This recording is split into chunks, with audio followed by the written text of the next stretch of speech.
Pause. Because I was going to go on a tangent, brother. I got a whole story for you. All right. Well, JJ figures out a sound. I'll tell you the parable of the radish farmer.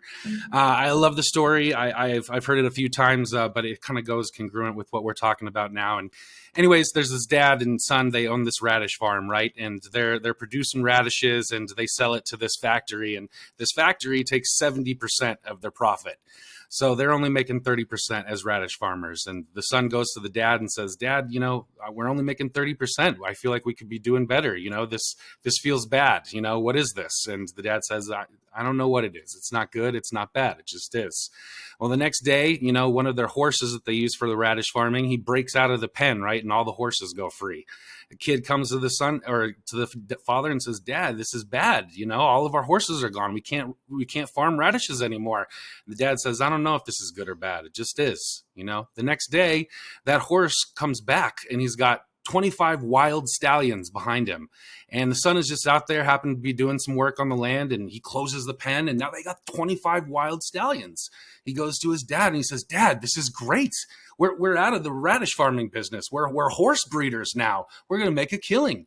This is great. And the dad says, I don't know if this is good or bad, son. It just is, Well, the next day, the kid is out there. He's trying to train these wild stallions. He doesn't have any experience breaking in horses. He falls off one of these wild stallions and breaks his back. So the next day, the townspeople come to the farm and they say, oh my God, we heard about your son. He fell off the horse and broke his back. That's horrible. And the farmer says, I don't really know what it is. It's not good. It's not bad. So the next day he sees all these, shimmering swords over on the horizon.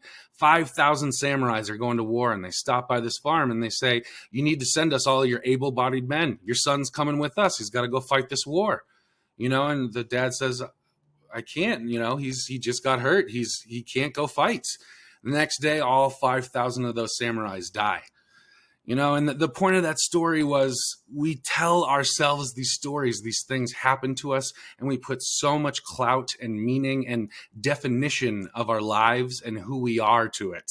And, sometimes life just is the story, man, and you should just be sitting there as the audience member in your head watching it and be able to detach yourself from the emotional thing, because sometimes the negative thing that is traumatizing and fucked up your life could also be the gateway to something better, something more, and growth that we were never able to see.